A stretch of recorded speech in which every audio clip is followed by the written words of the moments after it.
Salut internet, je suis retombé dernièrement sur une très vieille vidéo de la chaîne sur les prisons les plus folles. Ça m'a directement donné envie de faire celle que vous êtes en train de regarder. On va aujourd'hui parler de 7 des pires asiles de l'histoire, et vous allez voir, c'est plutôt glauque.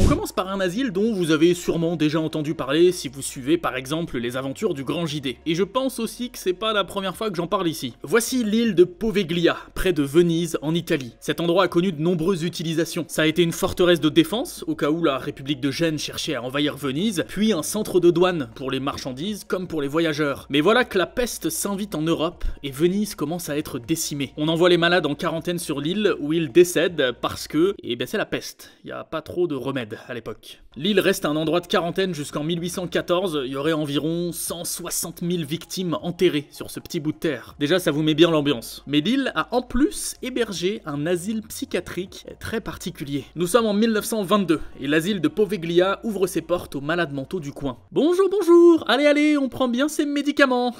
Ça c'est ce qu'on pourrait imaginer, ça se passe pas vraiment comme ça. La légende n'est pas aussi sympathique. Beaucoup de malades auraient entendu des voix et auraient eu des visions des morts de la peste enterrés sur place. Un psychiatre, qui aurait clairement dû être un patient, aurait bien profité de la vulnérabilité de ces derniers. Son dada, c'était torture, lobotomie et autres expériences en tout genre. Il lui arrivait aussi visiblement de jeter ses malades du haut de la tour. Heureusement qu'on soigne plus comme ça aujourd'hui. Dites-vous, le médecin aurait fini par se jeter lui-même du haut de ce clocher car il ne supportait plus d'entendre des voix et de se faire hanter par les morts de la peste. L'asile ferme ses portes en 1968 et l'île est abandonnée, laissant les vestiges de l'histoire à la merci de la nature et aux urbexiens, vous savez comment on dit ça, vous? Il y a un terme officiel?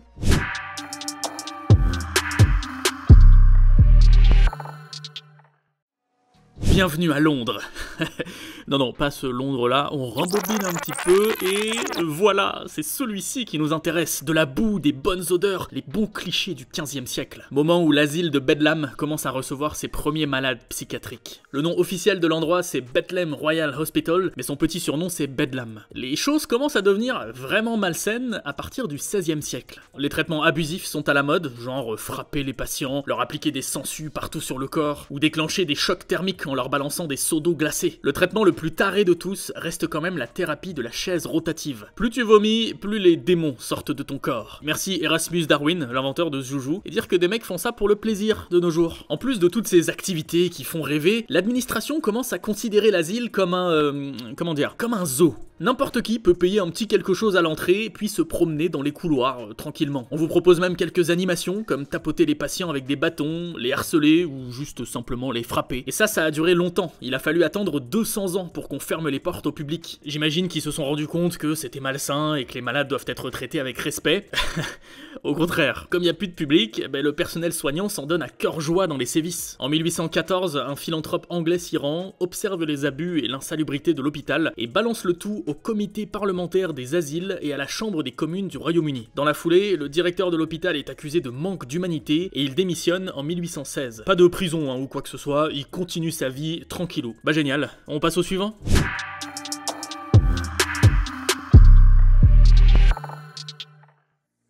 Changement de continent, direction Caracas, au Venezuela. Et cette fois-ci, pas besoin de remonter dans le temps, malheureusement. Depuis 2013, une crise socio-économique et politique retourne le pays et l'hôpital psychiatrique de Lidis en subit les conséquences. 2 journalistes français vont sur place en 2019 et rendent publiques des images terriblement choquantes. La crise étant aussi énergétique, l'hôpital est dans le noir, sans électricité, depuis un moment déjà. Il y a une surpopulation au sein de l'établissement, très peu de personnel soignant et aucun médicament à disposition. Ce sont les familles des malades qui sont obligés de les apporter. Il n'y a plus d'aides-soignants, le ménage n'est plus fait, donc les ordures, les excréments et autres joyeusetés jonchent le sol des chambres, des sanitaires et des couloirs. Vraiment, le personnel de l'hôpital est en train de devenir fou. C'est un comble quand même. Et quand je vous dis que le pays est en crise, ce même personnel gagne en moyenne 6 $ par mois. De quoi acheter 1 kg de viande ou 2-3 kg de farine à tout casser. Il y a vraiment que leur détermination et leur motivation qui les fait tenir. Donc ouais, clairement, l'hôpital psychiatrique de Lidis n'est vraiment pas un hôpital où il fait bon être soigné.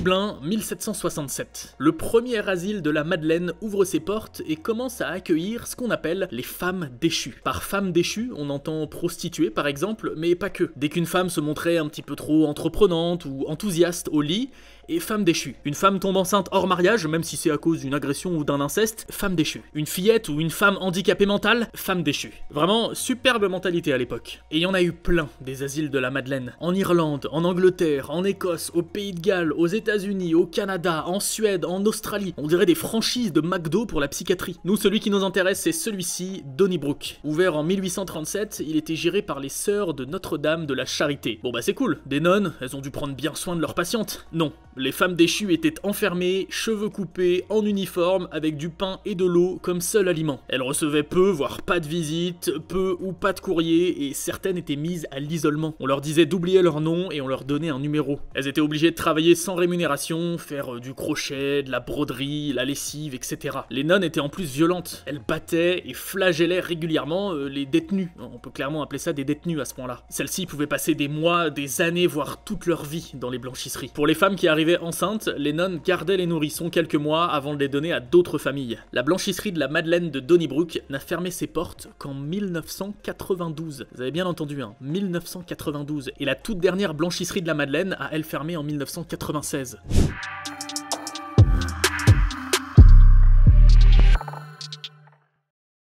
Le Sierra Leone est un pays légèrement plus grand que l'Irlande, mais qui compte quasiment le double d'habitants. Il y a donc statistiquement beaucoup plus de personnes atteintes de maladies mentales. Le seul tout petit problème, c'est qu'il n'y a qu'un seul et unique hôpital dans le pays, qui s'est d'ailleurs longtemps appelé l'asile pour les aliénés de Kissy. Il a ouvert en 1820 pour accueillir les personnes handicapées physiques et ou mentales qui peuvent pas prendre soin d'elles-mêmes. Pendant très longtemps, l'asile n'était pas considéré comme un endroit où on va pour aller mieux, mais un endroit où on va parce qu'on n'ira jamais mieux. C'est pas vraiment la même mentalité. Et encore, les familles des malades préfèrent souvent se tourner vers l'animisme ou la médecine traditionnelle. Parce que ouais, les maladies mentales sont encore très stigmatisées et certaines communautés croient que ça se déclenche suite à une malédiction, à un mauvais sort ou encore à des esprits malins. Les familles amènent donc leurs malades à l'hôpital de Kissy plus pour s'en débarrasser qu'autre chose. Certains arrivent même avec des chaînes aux poignets ou autour du cou. Il arrive que les patients soient ensuite sédatés puis enchaînés à leur lit parce qu'il n'y a pas assez de personnel soignant pour surveiller tout le monde. Beaucoup sont là depuis des décennies, abandonnés par leurs proches, oubliés par la société. Et puis l'insolite, le terrifiant dans cette histoire, c'est que pendant 30 ans, il n'y avait qu'un seul psychiatre. Le docteur Edward Naïm, 76 ans, formé en URSS il y a bien longtemps. Le pauvre, hein, il essayait d'aider ses patients comme il pouvait, avec malheureusement très peu de moyens et des médicaments bien souvent périmés. Là-bas, entre la guerre civile et l'épidémie d'Ebola, finalement on a autre chose à penser que la santé mentale des gens. Aujourd'hui, il n'y a toujours qu'un seul psychiatre, docteur Abdul Jallo, qui se bat pour toujours plus de moyens. Heureusement, les locaux ont été en partie rénové en 2018 et les patients ne dorment plus dehors sur des palettes en bois.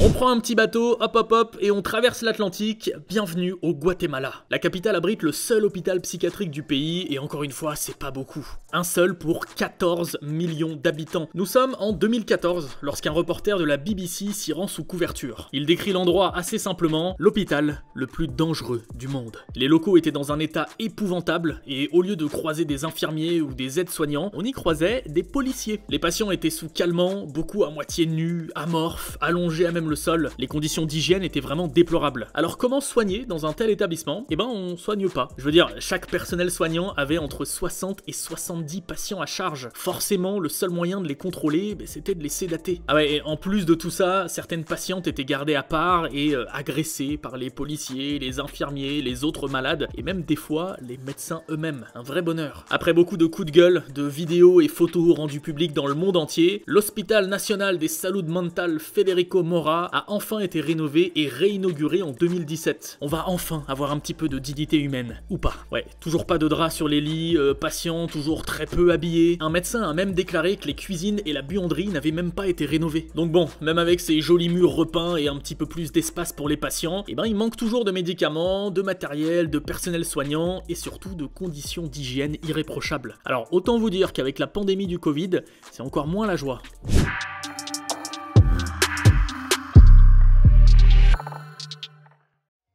Et on finit en beauté avec le roi des asiles, the King of Asylums, El Rey de los Asilos, König der Anstalten, Redei Manicomi. Bon, on s'arrête là, vous avez compris, le seul, l'unique, le Denver State Hospital. Sans surprise, il se trouve aux États-Unis, dans le Massachusetts. Opérationnel depuis 1878, les premières années, tout va bien, les patients sont bien traités, mais croyez-moi, ça va pas durer. L'asile, qui a la capacité d'accueillir 450 patients, en compte plus de 1100 en 1901. Ça fait au moins 650 malades de trop. Alors on ajoute des lits, des bâtiments, encore des lits, encore des bâtiments, on aménage les combles pour faire un petit peu de place. Dans les années 30, on est à peu près à 2000 patients, mais toujours le même nombre de personnel soignant que pour 450 malades. Il y a un léger petit problème. Alors qu'est-ce qu'on fait quand il y a trop de malades et pas assez de personnel? La camisole de force, votre nouvelle tenue à la mode, messieurs dames. Voir les modalités dans les hôpitaux psychiatriques participants.